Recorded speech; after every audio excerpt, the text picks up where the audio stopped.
दोस्तों नमस्कार। दोस्तों 78वीं स्वतंत्रता दिवस की ढेर सारी शुभकामनाएं। 15 अगस्त 2024 का दिन आपके लिए मंगलमय हो, ये दिन आपके लिए शुभ हो, ऐसी मेरी कामना है। 15 अगस्त 2024 को शुभ मुहूर्त कब कब है, निकृष्ट काल कब है, राहु काल कब है, दिशाशूल किस दिशा में है, ये सारी बातें इस वीडियो के माध्यम से मैं आपको बताने जा रहा हूँ। वीडियो में शुरू से आखिरी तक बने रहिए, हो सकता है ये वीडियो आपके दिन को मंगलमय कर दे। दोस्तों 15 अगस्त 2024 को गुरुवार का दिन है। गुरुवार के दिन के 24 घंटे के समय के हिसाब से विवरण और वितरण ये आगे मैं चार्ट में देने जा रहा हूं। उस चार्ट को या तो डाउनलोड कर लें या तो नोट कर लें और अपने 15 अगस्त 2024 के सारे नए कार्य, सारे शुभ कार्य उस चार्ट के माध्यम से करें और अपने दिन को भी सफल बनावें और अपने सारे नए कार्य यानी सारे शुभ कार्य को सफल बनावें। मीराचार ने काल को 5 भागों में बांटा हुआ है। महेंद्र काल, अमृत काल, बक्र काल, शून्य काल और राहु काल। महेंद्र काल सबसे अच्छा काल है, इसके बाद में अमृत काल है, इसके बाद में बक्र काल है, शून्य काल और राहु काल निकृष्ट काल है। इन दोनों काल में किया गया कार्य, कोई भी नया कार्य अगर इन दोनों काल में किया गया है तो उसके सफल होने के चांसेस शून्य हैं। दोस्तों राहु काल आज के दिन 1:30 बजे दोपहर से शुरू होकर शाम को 3 बजे तक है। शून्य काल 8:24 सुबेरे से शुरू होकर 9:12 सुबेरे तक है। फिर रात 12 बजे के बाद में 2:48 से शुरू होकर 4:24 तक है। दोस्तों बक्र काल, जैसा कि नाम से ही जानते हैं, टेढ़ा काल। बक्र काल में कहा तो यूं जाता है कि काम शुरू किया है तो काम समाप्त हो जाता है, लेकिन बहुत ही ज़्यादा दिक्कतों और परेशानियों के बाद में। अगर आपने बक्र काल में काम शुरू किया है तो आपको पेशेंस की बहुत ज़्यादा ज़रूरत है, क्योंकि इसमें दिक्कतें तो हजार आने वाली हैं। दोस्तों बक्र काल 9:12 सुबेरे से शुरू होकर 10:48 तक है। फिर दोपहर 1:12 से शुरू होकर 4:24 शाम तक है। फिर शाम को 6 बजे से शुरू होकर 7:36 शाम तक है। इसके बाद में रात 10 बजे से शुरू होकर 1:12 रात तक है। अमृतकाल सुबेरे 6 बजे से शुरू होकर 8:24 सुबेरे तक है। फिर 10:48 सुबेरे से शुरू होकर 1:12 दोपहर तक है। फिर शाम को 4:24 से शुरू होकर शाम को 6 बजे तक है। फिर 9:12 रात से शुरू होकर 10 बजे रात तक है। फिर देर रात 12 बजे के बाद में 1:12 से शुरू होकर 2:48 तक है।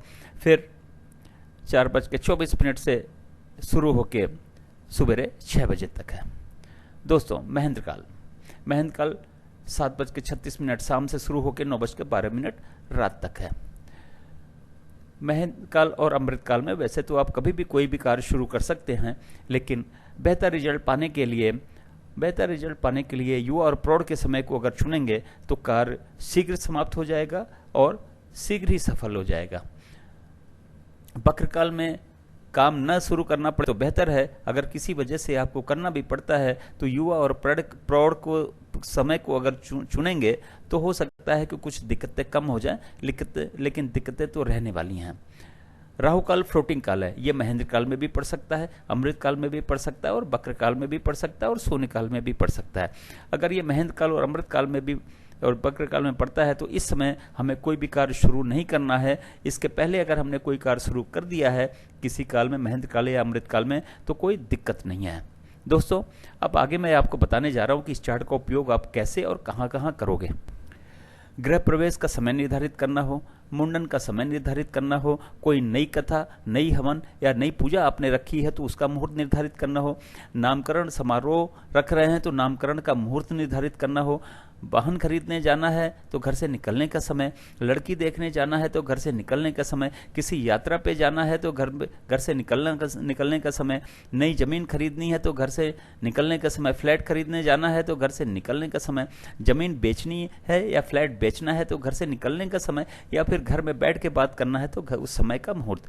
दोस्तों किसी से मिलने जाना है तो घर से निकलने का समय, किसी से अस्पताल में भी मिलने जाना है तो घर से निकलने का समय, पास के बाजार में अगर जाना है तो घर से निकलने का समय, जहां 1-2 घंटे के लिए आप जा रहे हो, अगर एडमिशन कराने जाना है तो घर से निकलने का समय, इंटरव्यू देने जाना है तो घर से निकलने का समय, परीक्षा देने जाना है तो घर से निकलने का समय, किसी बिजनेस मीटिंग के लिए जाना है, नेगोशिएशन के लिए जाना है, तो घर से निकलने का समय या फिर ऑफिस से निकलने का समय। तो दोस्तों इस चार्ट का उपयोग आप अपनी R&D के हिसाब से भी कर सकते हैं। जैसे आपने कोई व्रत रखा है आज के दिन, तो व्रत में जिस भगवान की आपको पूजा करनी है उस पूजा का मुहूर्त, व्रत खोलना है तो व्रत खोलने का मुहूर्त।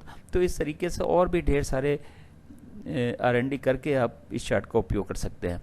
दोस्तों अब बात करते हैं दिशाशूल की। गुरुवार का दिन है, दक्षिण और दक्षिण पूर्व की दिशा में दिशाशूल है। दही खाने के बाद घर से निकलें, लेकिन दिन होता है 24 घंटे का, सुबह 6 बजे से लेकर अगले दिन 6 बजे तक।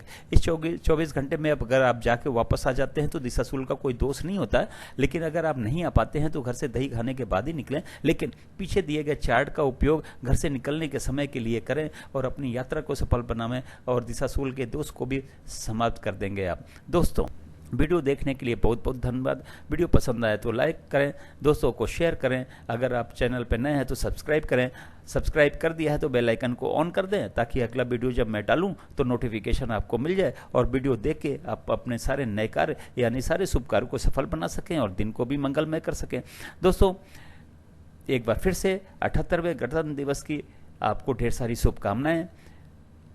अपना देश आगे बढ़ता रहे, हम आगे बढ़ते रहें और अपने दुश्मनों को पराजित करते रहें। आज के दिन जो स्वतंत्रता संग्राम सेनानियों ने अपने जान को निछावर किया, अपना त्याग किया, बलिदान किया, उनको हम सशक्त नमन करते हैं। और एक बार फिर से दोस्तों जय हिंद, जय भारत।